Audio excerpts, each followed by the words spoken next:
नमस्कार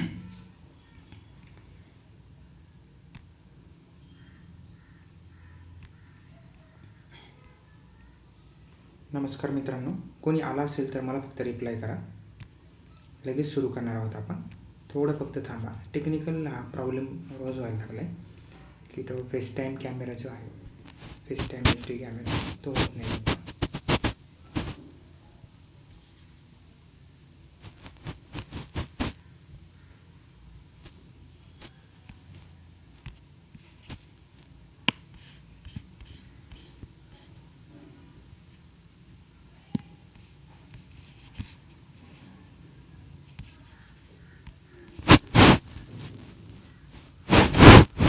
चला, सगळ्यांचं अनअकॅडमीच्या या यूट्यूब प्लॅटफॉर्मवर स्वागत. जे विद्यार्थी येतील लवकरच त्यांच्यासोबतच पुढे जाऊयाच. परंतु आजचा जो भाग आहे तो अत्यंत महत्त्वाचा आहे.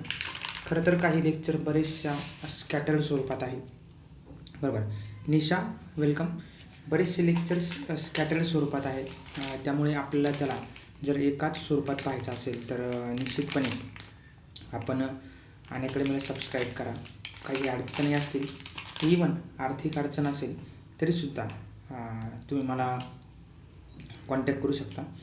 तुमच्या सर्वांकडे माझा टेलिग्राम ID आहे, त्या संदर्भात आपण बोलू शकतो किंवा काही अडचणी असतील तर आपण चर्चा करू शकतो. आजच्या या भागामध्ये आपण साधारणपणे भारतीय राज्यघटनेतील अजय गुड मॉर्निंग भारतीय राज्यघटनेतील अत्यंत महत्त्वाचं कलम, किंबहुना सर्वात महत्त्वाचं कलम असं काही जणांनी म्हटलेलं आपल्याला दिसून येतं. जसं इथं आपण पाहू शकता, नावातच आपल्या दिसून येते constitutional remedies for violation of fundamental rights, बरोबर. आता व्हॉट इज कॉन्स्टिट्युशनल रेमेडीज म्हणजे जर तुम्हाला हक्क दिलेले असतील अजय निशा, जर हक्क दिलेले असतील आणि त्या हक्कांचं उल्लंघन झाल्यानंतर संरक्षण करणारी यंत्रणा तुमच्याकडे नसेल तर ते हक्क निरर्थक ठरतात, लक्षात. त्यामुळे हक्कांचं संरक्षण करणारी यंत्रणा जी आहे ती यंत्रणा देखील हक्कांसोबतच निर्माण होणं अत्यंत आवश्यक आहे. मग याचसाठी हक्कांच्या बाबतच्या प्रोटेक्शन सिस्टीम जी आहे किंवा हक्कांचं संरक्षण करणारी यंत्रणा जी आहे त्या यंत्रणेबद्दल आपल्याला आज माहिती घ्यायची आहे. वास्तविकरित्या भारतीय राज्यघटनेमध्ये कलम 12 ते 35 हे कलम मूलभूत हक्कांच्या संदर्भातील आहे, बरोबर. आता या भागामध्ये आपल्याला जो काही भाग पाहायचा आहे किंवा ज्या घटकांबद्दल माहिती घ्यायची त्याची थोडीशी पार्श्वभूमी माहीत असणं गरजेचं आहे. आपण बरेचदा आर्टिकल 14, 15, 16, 17 खूप सारे फंडामेंटल राईट्स वाचतो, ऐकतो. ज्यावेळी या मूलभूत हक्कांचं उल्लंघन केलं जातं किंवा ज्यावेळी या मूलभूत हक्कांचं उल्लंघन होत असतं त्यावेळी आपण काय करू शकतो. निशा, आपल्याला सर्वसाधारणपणे माहिती आहे की आपण न्यायालयात जाऊ, दाद मागू वगैरे. परंतु न्यायालयात जाणं हे ऑप्शनल आहे का सर्वसामान्य कायद्याप्रमाणे केसप्रमाणे आहे? तर नाही, इथेच फरक पडतो. लक्षात. तर त्यासाठी आपण आर्टिकल 32 म्हणजेच घटनात्मक उपाययोजनेचा हक्क या भागामध्ये समजून घेणार आहोत. अधिकार जर संरक्षणाच्या व्यतिरिक्त किंवा संरक्षण नसेल अधिकारांसाठी ते अधिकार व्यर्थ आहे. यस, अजय सुप्रीम कोर्ट आहे, SCकडे जे आहे ते साधारणतः ऑप्शनल आहे. बघूया आपण कशा प्रकारे जाता येतं, काय करता येतं. समजा मी नुसतं म्हटलो की महिला किंवा मुली आणि मुले समान आहेत, महिला आणि पुरुष समान आहेत, तर इट विल नॉट वर्क. फक्त समान आहे म्हणून समान होणार नाही. तर यासाठी काय करावं लागेल आपल्याला, हे समान आहेत हे दाखवण्यासाठी काहीतरी कृती करावी लागेल. मग या अधिकारांना संरक्षण जर नसेल तर समजा जर जिथे समानता आहे असं गृहीत धरलेलं आहे तिथे जर भेदभाव झाला, बरोबर, तर आपण काय करायचं मग तर आपल्याला कुठल्याही प्रकारचे जे काही घटक आहे त्याचा उपयोग होणार नाही. म्हणजेच काय, जर मुलगा आणि मुलगी समान आहेत असं म्हटलं तर जिथे असमानता आहे तिथे न्याय मागण्याचा अधिकारसुद्धा मिळाला आहे. तोच न्याय मागण्याचा अधिकार आर्टिकल 32 अनुषंगाने आपल्याला मिळतो. फंडामेंटल राईट्सच्या संरक्षणासाठी भारतीय राज्यघटनेमध्ये प्रामुख्याने 4 कलमांमध्ये संरक्षणात्मक तरतुदी दिलेल्या आहेत. पहिली आहे कलम 13, नंतर आहे कलम 32, कलम 226 आणि 359.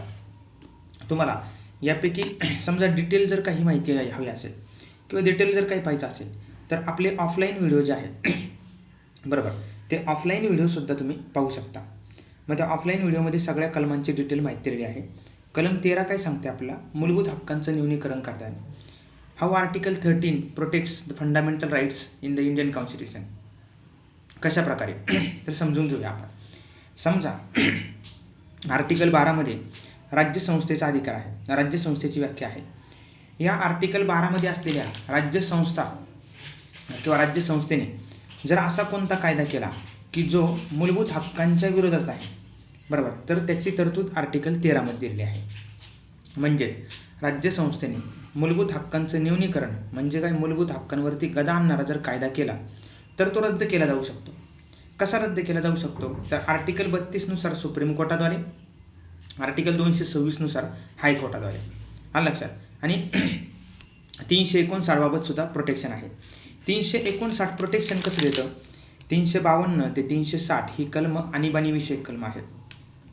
त्यापैकी 359 हे जे कलम आहे ते असं सांगतं की आणीबाणीशिवाय फंडामेंटल राईट्सवर बंधनं घालता येणार नाही.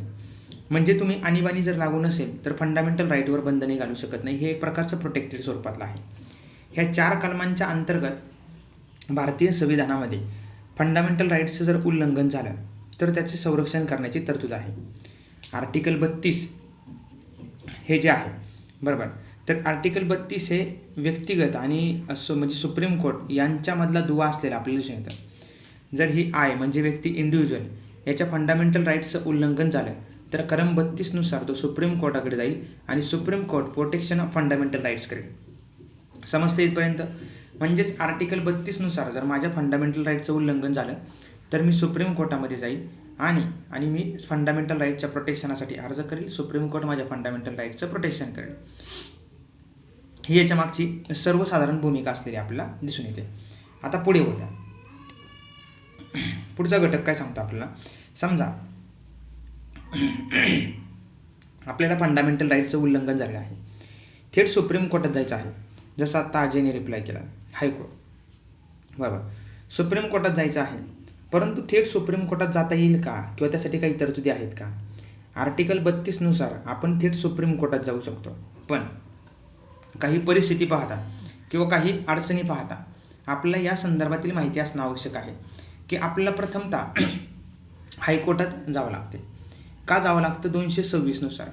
226नुसार उच्च न्यायालयसुद्धा आपल्या हक्कांचं प्रोटेक्शन करतं, आपल्या हक्कांबाबत आपल्याला संरक्षण प्राप्त करतं. आलं लक्षात. आता 226च्या नुसार हायकोर्टात जायचं असं भारतीय राज्यघटनेच्या अनुषंगाने माहिती मिळते आपल्याला. आता त्याच्याही पुढे जाऊन जर समजा आपण थेट सुप्रीम कोर्टात जायचं आहे का, बरोबर, तर ही सुप्रीम कोर्टात जाता येतं का थेट आपल्याला हे समजून घेऊया. सुप्रीम कोर्टात जाता येतं, परंतु त्याआधी काय करावं लागतं आपल्याला, हायकोर्टाचा जर पर्याय उपलब्ध असेल तर तिथं जायचं आहे. आर्टिकल 32नुसार सुप्रीम कोर्टातच जाता येतं, परंतु सुप्रीम कोर्ट काय म्हणतं, थेट सुप्रीम कोर्टात येण्याच्या ऐवजी तुम्ही सांगा आम्हाला की तुम्ही हायकोर्टात का गेला नाही. मग हायकोर्टात जाण्यासाठी जर तुम्हाला काही अडचणी असतील तर तुम्ही डायरेक्टली सुप्रीम कोर्टात जाऊ शकता. उदाहरणार्थ अशी तरतूद का केलेली असावी, तर अशी तरतूद करण्याचं कारण हे आहे की बाबा समजा जर राज्यसंस्थेच्या माध्यमातून किंवा एखाद्या राज्य सरकारच्या माध्यमातून फंडामेंटल राईट्सचं उल्लंघन झालं आणि त्याच ठिकाणच्या जर उच्च न्यायालयाच्या बाबतीत जर जायचं असेल तर कदाचित त्याचा इन्फ्लुएन्स म्हणून परिणाम होऊ शकतो. म्हणून ही तरतूद जी आहे ती केली असावी. आता बघा, आर्टिकल 32 किंवा 226 याची तुलना करूया आपण. आता मला रिप्लाय करा तुम्ही, आर्टिकल 32 हा फंडामेंटल राईट आहे का आर्टिकल 226 हा फंडामेंटल राईट आहे. प्रयत्न करू आपण. आर्टिकल 32 का आर्टिकल फंडामेंटल, आर्टिकल 226 हा फंडामेंटल राईट्स आहे. काय सांगू शकता तुम्ही, बरोबर.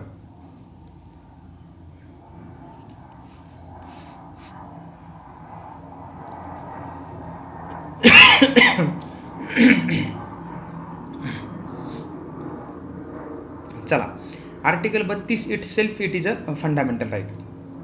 म्हणजे काय, तुम्ही कोर्टात तुमच्या अधिकारांचं उल्लंघन झालं आहे म्हणून न्याय मागण्यासाठी जाणे हाच तुमचा मूलभूत अधिकार आहे. परंतु आर्टिकल 226नुसार तुमच्या फंडामेंटल राईट्सचं उल्लंघन होताना तुम्ही जर उच्च न्यायालयात जात असाल तर तुमचा फंडामेंटल राईट्स नाही आहे, बरोबर का? म्हणजेच जर तुमच्या मूलभूत हक्कांचं उल्लंघन झालं, नीट समजून घ्या, तुमच्या मूलभूत हक्कांचं उल्लंघन झालं आलं लक्षात, तर तुम्ही फंडामेंटल राईट्स आर्टिकल 32 नुसार सुप्रीम कोर्टात जर गेला तर सुप्रीम कोर्टाला तुम्हाला तुमच्या बाबतीत न्याय देणं गरजेचंच आहे. परंतु असं बंधन 226 नुसार हायकोर्टाला नाही आहे, समजून घ्या निशा. असं बंधन 226 नुसार हायकोर्टाला नाही. मग याचा अर्थ काय होतो, हायकोर्ट तुम्हाला न्याय देण्याचं नाकारू पण शकतं, कारण तो तुमचा फंडामेंटल राईट्स नाही आहे. आलं लक्षात. मग अशा पद्धतीने साधारणतः हे प्रोटेक्शन आहे. आता आणखी एक, आर्टिकल 32 नुसार जर तुमच्या मूलभूत हक्कांचं उल्लंघन झालं तर तुम्ही सुप्रीम कोर्टात जे जाऊ शकता, त्यासाठी सुप्रीम कोर्टाला फक्त तुमच्या फंडामेंटल राईट्स म्हणजेच मूलभूत हक्कांच्या बाबत झालेल्या उल्लंघनाबाबतच अधिकार आहे. जर पुढे विचार केला आपण तर आर्टिकल 226 नुसार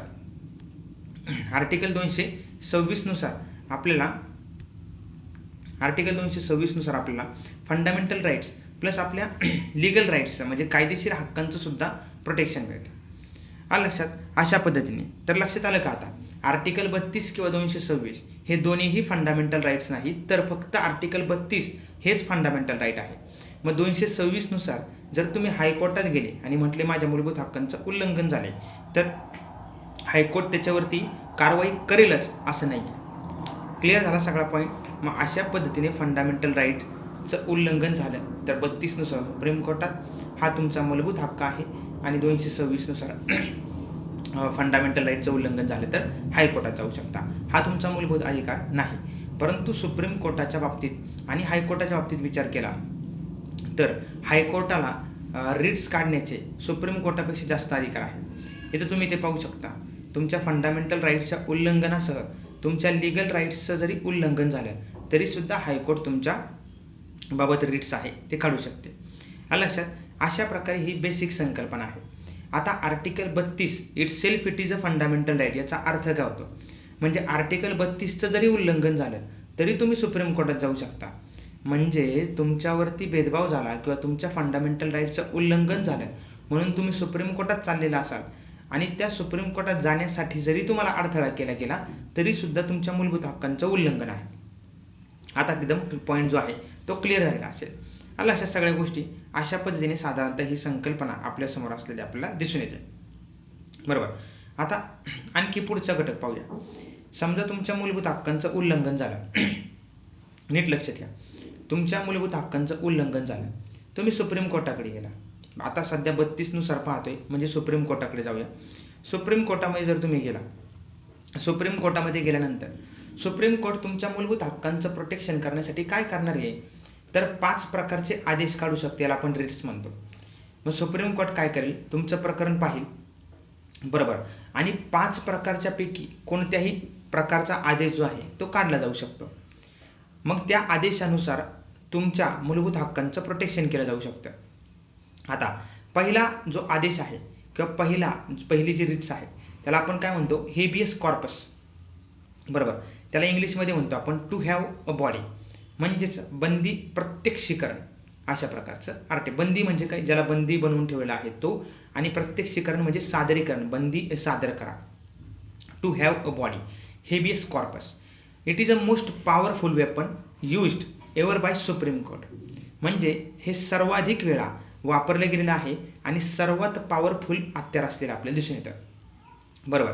हे कधी वापरलं गेलेलं आहे, समजा स्टेटच्याद्वारे इल्लिगल डिटेन्शन झालेलं आहे. म्हणजेच काय, राज्यसंस्थेने जर तुम्हाला चुकीच्या पद्धतीने किंवा बेकायदेशीररित्या अटक करून ठेवली आहे, स्थानबद्ध करून ठेवलेलं आहे, तर तुम्ही स्वतः किंवा तुमचे रिलेटिव्स किंवा फ्रेंड हे सुप्रीम कोर्टाला अर्ज करू शकतात आणि म्हणू शकतात ही अटक जी आहे किंवा हे जे बंदी बनवून ठेवलं आहे हे बेकायदेशीर आहे. अशावेळी सुप्रीम कोर्ट किंवा हायकोर्ट प्रश्न विचारेल स्टेटला. काय प्रश्न विचारेल, either this detention is legal or illegal. मग जर ते इल्लिगल असेल तर सुप्रीम कोर्ट सोडण्याचा आदेश देईल किंवा हायकोर्ट सोडण्याचा आदेश देईल. मग अशा पद्धतीने साधारणतः काय, तुम्हाला जर बंदी बनवून ठेवलं असेल तर अशावेळी सुप्रीम कोर्ट, हायकोर्ट, स्टेट म्हणजेच राज्यसंस्थेला आदेश देऊ शकतं. आता याला अपवाद पण आहे.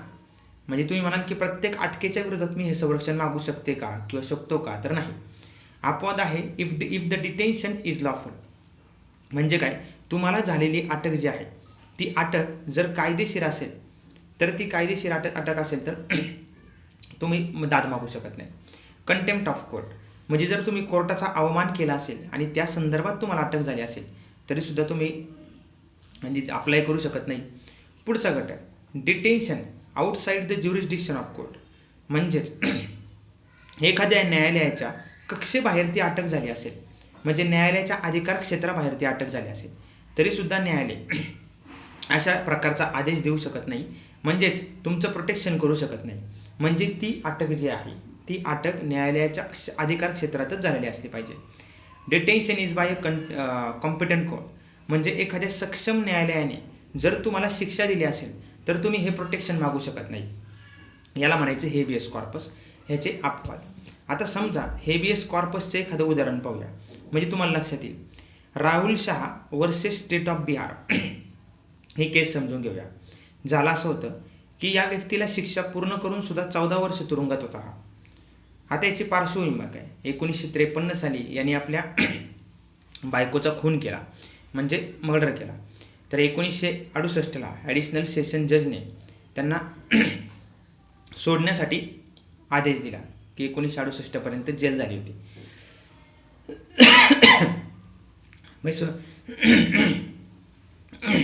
ॲडिशनल सेशन जजने सांगितले की बाबा सोडून द्या, तरीसुद्धा हा आदेश दिल्यानंतर सुद्धा 14 वर्ष ही व्यक्ती तुरुंगात होती.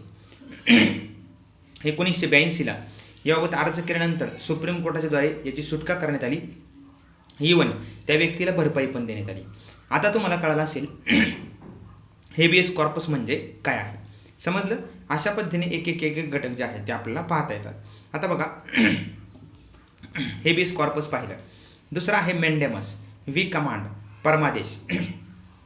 कुठला आदेश देतो आपण, वी कमांड म्हणजे कुठल्या प्रकारचा आदेश दिला जातो तर perform public duty to public officials. म्हणजे सरकारी सेवक किंवा सरकारी अधिकारी जे आहेत त्या सरकारी सेवक अधिकाऱ्यांना तुम्ही तुमची ड्युटी परफॉर्म करा अशा प्रकारचा आदेश जो आहे तो दिला जातो. बरोबर. आता तुम्ही मला सर कशा प्रकारचा आदेश कधी दिला जातो याबाबतच्या तरतुदी काय आहेत हे समजून सांगा. तर एक केस पाहूया आपण. Gujarat state finance corporation versus lotus hotel agreement. झालं काय होतं, हे गुजरात स्टेट फायनान्स कॉर्पोरेशन आणि लोटस हॉटेल यांच्यामध्ये एक करार झाला. बरोबर. एक बॉन्ड झाला. या करारानुसार फंड रिलीज करून तुमच्या कन्स्ट्रक्शनसाठी आम्ही पैसे उभे करू असं गुजरात स्टेट फायनान्स कॉर्पोरेशनने लिहून दिलं. काय, आम्ही फंड रिलीज करू आणि तुमच्या कन्स्ट्रक्शनसाठी उपलब्ध करून देऊ. परंतु त्यांनी दिलेला शब्द पाळला नाही. बरोबर का. आणि दिलेला शब्द न पाळल्यामुळे जे काही लोटस हॉटेलचे जे काही मालक आहेत किंवा व्यवस्थापक आहेत तर ते गेले हायकोर्टामध्ये गेल्यानंतर त्यांनी ही केस दाखल केली आणि सांगितलं की हे जे पब्लिक ऑफिशियल्स आहेत हे यांची ड्युटी करत नाही. त्यावेळेस उच्च न्यायालयाने आदेश दिला की अशा प्रकारचा फंड रिलीज करा आणि यांना यांच्या मूलभूत हक्कांचं होत असलेलं उल्लंघन जे आहे ते दूर करा. आता याच्यामध्ये एकच अट आहे परमादेशाच्या बाबतीत. परमादेशाच्या बाबतीत अट म्हणजे काय, पब्लिक ड्युटी इन्क्लूड असली पाहिजे. म्हणजे काय, सार्वजनिक जे कर्तव्य आहे किंवा सार्वजनिक जे काही सेवक आहे ते इन्क्लूड असले पाहिजे याच्यामध्ये. मग सार्वजनिक ड्युटी म्हणजे पब्लिक ड्युटी जर असेल तरच अशा प्रकारचा वी कमांड किंवा परमादेश हा आदेश जो आहे तो सुप्रीम कोर्टाकरवी वापरला जाऊ शकतो. समजते ना. कुठेही डाऊट असेल तर मला लगेच मेसेज टाका. मेंडेमस झाला. मेंडेमस नंतर सर्शिओर आहे म्हणजे आणि त्याच्यानंतर प्रोहिबिशन आहे. बरोबर. सर्शिओर आहे आणि प्रोहिबिशन. आता व्हॉट इज सर्शिओर आहे. सर्शिओर आहे म्हणजे उत्प्रेक्षण. सुप्रीम कोर्ट किंवा हायकोर्ट लोअर कोर्टांना म्हणजे खालच्या कोर्टांना काय आदेश देऊ शकतं, अशा प्रकारचा आदेश देईल की आपले रेकॉर्ड रिव्ह्यूसाठी जमा करा. बरोबर का. आता रिव्ह्यूसाठी जमा करा म्हणजे काय, तर इथे एक वाक्य लक्षात घ्या, prevention is better than cure. नंतर त्याचा मी अर्थ सांगतो तुम्हाला. आता बघा हा जो घटक आहे म्हणजे लोअर कोर्टाला सुप्रीम कोर्ट किंवा हायकोर्ट आदेश देणार की तुम्ही रिव्ह्यूसाठी आपले जे रेकॉर्ड आहे ते जमा केलं पाहिजे. बरोबर का. आता हे जे जमा केलं पाहिजे तर कशा प्रकारे, तर सुप्रीम कोर्ट आणि हायकोर्ट जे आहे ते खालच्या कोर्टावरती बंदी घालू शकतं नंतरच्या काळामध्ये. कसं बघा, जर त्यांनी दिलेलं जजमेंट जे आहे इल्लिगल असेल, खालच्या कोर्टाने म्हणजे लोअर कोर्टाने दिलेलं जे काही जजमेंट आहे किंवा निकालपत्र आहे ते जर बेकायदेशीर असेल, लॅक ऑफ ज्युरिस्डिक्शन म्हणजे त्यांनी अशा बाबतीत निकाल दिलेला आहे की त्या बाबतीत निकाल देण्याचा अधिकारच त्या कोर्टाला नाही आहे. नंतर पुढचा घटक आहे अनकॉन्स्टिट्युशनल म्हणजे त्यांनी दिलेला निकाल जो आहे तो गैरघटनात्मक आहे म्हणजे घटनेच्या विरोधात आहे. आणि चौथा घटक तो न्याय किंवा त्यांनी दिलेला जो काही सर्व प्रकारचा निकाल आहे तो नॅचरल जस्टिस ऑफ प्रिन्सिपलच्या विरोधी आहे.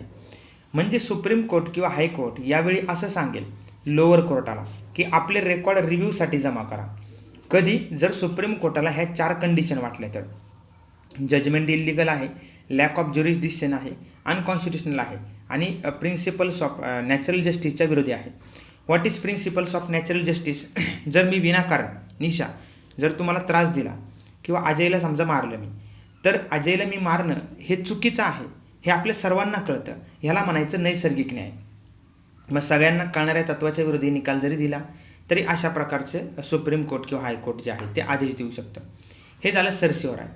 आता सर्सिओराय जे आहे या सर्सिओरायच्या केस स्टडीज जर पाहिल्या तर गुल्लापल्ली नागेश्वरराव वर्सेस APSRTC बरोबर का, plus AK Kripal versus Union of India बरोबर का, या दोन्ही खटल्यांमध्ये लोअर कोर्टचे निकाल सुप्रीम कोर्टाने रद्द केले.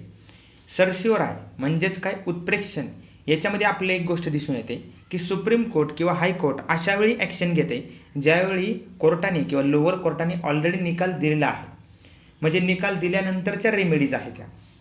म्हणून आपण पुढच्या भागामध्ये वळतो, तो आहे प्रोहिबिशन.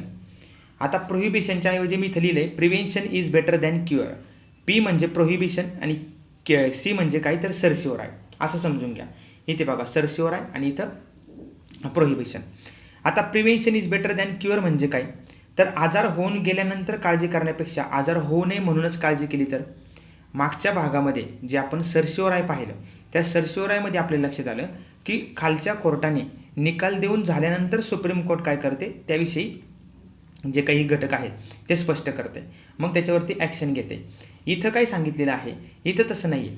इथं काय सांगितले बघा, प्रिव्हेन्शन म्हणजे प्रोहिबिशन. आता प्रिव्हेन्शन म्हणजे काय, प्रतिषेध. म्हणजे इथे सुप्रीम कोर्ट इल्लिगल होण्याआधीच म्हणजे बेकायदेशीर गैरघटनात्मक किंवा नॅचरल जस्टिसच्या विरोधात होण्याच्या आधीच काय करते, विरोधात होण्याच्या आधीच प्रिव्हेन्शन करते, प्रोहिबिशन करते. मग लोअर कोर्ट जजमेंट देण्याआधीच प्रतिबंध इथं प्रोहिबिशनमध्ये केला होता. क्लिअर हा लक्षात. आणि इथं क्युअर म्हणजे काय, सर्सिओराय. सर्सिओरायमध्ये काय पाहिलं मागच्या स्लाईडमध्ये आपण, इल्लिगल झाल्यानंतर मग प्रतिक्रिया देते. मग हे सगळं क्लिअर झालं, क्रिस्टल क्लिअर तुमचं. प्रोहिबिशन आणि सर्सिओराय. सर्सिओरायमध्ये सांगितलं की इल्लिगल न्याय झाल्यानंतर म्हणजे बेकायदेशीर न्याय झाल्यानंतर मग सुप्रीम कोर्ट किंवा हायकोर्टाने प्रतिक्रिया दिलेली आहे. प्रोहिबिशन म्हणजेच प्रतिषेधमध्ये काय सांगितलं, इल्लिगल होण्याआधीच लोअर कोर्टाचं जजमेंट देण्याआधीच त्याला प्रतिबंध केलं की थांबा. आलं, संपलं, इथं सगळा विषय संपला. आणि शेवटचा रिटचा अधिकार आहे सुप्रीम कोर्टाच्या बाबतीतला की को वॉरंटो म्हणजे अधिकार पृच्छा. आता को वॉरंटो याचा अर्थ होतो बाय व्हॉट अथॉरिटी, म्हणजे तुम्ही हे कोणत्या अधिकारात करत आहात. एखाद्या व्यक्तीने अवैधरित्या शासकीय पदाचे अधिकार बळकावले तर त्याला प्रतिबंध केला जातो. म्हणजे कोणतीही एखादी व्यक्ती आहे त्या व्यक्तीने शासकीय पदाचे अधिकार बळकावले आणि जर मूलभूत हक्कांचं उल्लंघन होत असेल तर त्या व्यक्तीला अधिकार पृच्छा म्हणजेच को वॉरंटो केला जातो. आणि सांगितलं बाय व्हॉट अथॉरिटी, सांगितलं जातं by what authority you are doing this, म्हणजे तुम्ही कुठल्या अथॉरिटीने हे करत आहात. हे 5 प्रकारचे रिट्स काढण्याचा अधिकार आहे. आय होप की तुम्हाला हे समजले असतील. अशा प्रकारे साधारणतः ह्या संकल्पना आपल्यासमोर असलेल्या दिसून येतात आपल्याला. मग काय काय पाहिलं आपण, थोडंसं रिकॅप करूया. 32मध्ये घटनात्मक उपाययोजनेचा हक्क पाहिला. फंडामेंटल राईटच्या प्रोटेक्शनसाठी भारतीय राज्यघटनेमध्ये 4 कलमांमध्ये संरक्षणात्मक तरतुदी आहेत. कलम 13, कलम 32, कलम 226 आणि कलम 359 आहे. आता याच्याद्वारे आपल्याला काय कळते, इथं आपल्या लक्षात आलं की कलम 13मध्ये मूलभूत हक्कांशी विसंगत कायदे केले जाऊ शकत नाही. 32 हे इटसेल्फ प्रोटेक्शन फंडामेंटल राईट आहे आणि 226 नुसार हायकोर्टात तुम्ही फंडामेंटल राईटच्या उल्लंघनासाठी जाऊ शकता. 359 शिवाय 359मध्ये सांगितलं आहे की आणीबाणीशिवाय फंडामेंटल राईट्सवर बंधने घालता येत नाहीत. इंडिव्हिज्युअल म्हणजे तुम्ही व्यक्तिगतरित्या आर्टिकल 32च्या अनुषंगाने सुप्रीम कोर्टात जाऊन तुमच्या मूलभूत हक्कांचं प्रोटेक्शन करू शकता. परंतु 32नुसार सुप्रीम कोर्टात जाण्याच्या आधी 226नुसार तुम्हाला हायकोर्टात जावं असे एक सर्वसाधारणतः नियम आहे. का तर थेट सुप्रीम कोर्टात पण जाता येतं, पण कधी सुप्रीम कोर्टाला तुम्हाला इथे सांगावं लागतं काय की तुम्ही हायकोर्टात काय गेलं नाही, का गेलं नाही, तुम्हाला काही अडचण होती का. मग 32 आणि 226मध्ये काय फरक आहे तर 32मध्ये जर तुम्ही अर्ज केला की माझ्या फंडामेंटल राईट्सचं उल्लंघन झालेलं आहे तर तुमच्या 32नुसार केलेला अर्ज सुप्रीम कोर्ट नाकारू शकत नाही, कारण it is a fundamental right, म्हणजे हाच तुमचा मूलभूत अधिकार आहे. 226नुसार फंडामेंटल राईट्ससह लीगल राईट्स म्हणजे कायदेशीर अधिकारांच्या प्रोटेक्शनसाठी सुद्धा तुम्ही उच्च न्यायालयात अर्ज करू शकता. म्हणजेच रिट्स काढण्याचा अधिकार जो आहे तो आर्टिकल 32च्या अनुषंगाने सुप्रीम कोर्टापेक्षा 226च्या अनुषंगाने हायकोर्टाला जास्त आहे, बरोबर का. आणि हा फंडामेंटल राईट्स आहे का 226? नाही. बाय डिफॉल्ट होता हे उत्तर खूप सोपं होतं, कारण 12 ते 35मध्ये फंडामेंटल राईट्स विषयीच्या तरतुदी आहे, 226 येत नाही त्याच्यामध्ये, म्हणून हा फंडामेंटल राईट नाही. मग समजा तुमच्या मूलभूत हक्कांचं उल्लंघन झाले बरोबर का, तर त्याचं प्रोटेक्शन करण्यासाठी सुप्रीम कोर्ट काय करू शकतं किंवा हायकोर्ट जे आहे 5 प्रकारचे आदेश काढू शकतं 32नुसार सुप्रीम कोर्ट. पहिला आहे हेबियस कॉर्पस म्हणजे टू हॅव बॉडी, बंदी प्रत्यक्षीकरण. आत्तापर्यंत सर्वाधिक वेळा वापरले गेलेला मोस्ट पॉवरफुल आहे. स्टेटने जर इलिगल डिटेन्शन केलं तर स्वतः रिलेटिव्स किंवा फ्रेंड्सच्याद्वारे याचिका करून केलं जाऊ शकतं. सुप्रीम कोर्ट हायकोर्ट एक प्रश्न विचारले स्टेटला की असं का केले तुम्ही, याला अपवाद आहे जर अटक कायदेशीर असेल, तुम्ही कोर्टाचा अवमान केला असेल किंवा अशा पद्धतीने अनेक घटक आहेत. मग डिटेन्शन जर outside the jurisdiction of court असेल किंवा जर योग्य न्यायालयाने शिक्षा दिली असेल, हे सगळ्या संकल्पना. मग एक केस पाहिली आपण. नंतर मॅन्डेमस वी कमांड, आम्ही आदेश देतो पब्लिक ऑफिशियल्स असतील की तुमची ड्युटी परफॉर्म करा, अशा प्रकारचा आदेश. पुढे आपण पाहिलं की सर्शिओर आहे म्हणजे उत्प्रेक्षण आहे. मग उत्प्रेक्षण म्हणजे काय, निकाल देऊन झाला आहे, मग त्याच्यानंतर सुप्रीम कोर्ट हायकोर्ट काय करते तर त्याबाबत आपलं मत कळवते. मग प्रोहिबिशन आहे प्रतिषेध, ह्याच्यामध्ये काय तर प्रिव्हेन्शन आहे. हे प्रोहिबिशन म्हणजे निकाल झालेला नाही आहे तर इलिगल होण्याआधीच कोर्ट काय करते, सुप्रीम कोर्ट हायकोर्ट लोअर कोर्टाला सांगते तुम्ही थांबा, तुम्ही निकाल देऊ नका. मग सर्शिओर आहे म्हणजे क्युअर म्हणजे लिगल झाल्यानंतर प्रतिक्रिया. प्रिव्हेन्शन म्हणजेच प्रोहिबिशन म्हणजे होण्याआधीचीच प्रतिक्रिया. आणि शेवटचा पाहिला को वारंटो म्हणजे अधिकार पृच्छा म्हणजे बाय व्हॉथॅटॅरिटी. एखाद्या व्यक्तीने अवैधरित्या शासकीय पदाचे अधिकार बळकावले असतील तर सुप्रीम कोर्ट किंवा हायकोर्टाद्वारे प्रतिबंध केला जाऊ शकतो. आजच्या भागामध्ये ह्या सगळ्या संकल्पना आपण पाहिल्या. आय होप की विदाऊट एनी डिस्रप्शन किंवा टेक्निकल थोडेसे प्रॉब्लेम झालेच, परंतु तरीसुद्धा तुम्हाला सगळ्यांना समजलं असेल ही मला खात्री आहे. तुम्ही यूट्यूबला देखील पाठिंबा देत आहे, यूट्यूबला सोबत आहात, सगळ्याच बाबतीत सोबत आहात, याबाबत सर्वांचेच आभार. खरं तर ह्या सगळ्या माध्यमातून तुम्ही अनअकॅडमी प्लसमध्ये यावं अशी माझी स्वतःचीच एक इच्छा आहे. त्याचं कारण देखील तसंच आहे की इथे जे स्कॅटर्ड स्वरूपातले जे काही कोर्सेस आहेत ते स्कॅटर्ड स्वरूपातले कोर्सेस तिकडे अतिशय एकदम व्यापक स्वरूपात आणि फिक्स जे काही वेळापत्रक आहे त्या स्वरूपात आहे. त्यामुळे हा कोड वापरून तुम्ही अनअकॅडमी प्लसला जॉईन होऊ शकता. आणि काही अडचण आल्या तर मला थेट टेलिग्राम किंवा या संदर्भात इतर ठिकाणी मेसेज करू शकता. त्या अडचणींमध्ये मी तुमच्या कायम सोबत असेल. आणि मुळात प्रश्न असा आहे तुम्ही कुठे आहात किंवा कशा कंडिशन आहात यापेक्षाही सुद्धा मी कुठल्याही कंडिशनमध्ये तुमच्यासोबत असणार आहे, ही गोष्ट कायम लक्षात ठेवा. आजच्या भागामध्ये आपण इथेच थांबूया. पुढच्या भागामध्ये भेटूया काही नवीन टॉपिकसह. थँक्यू.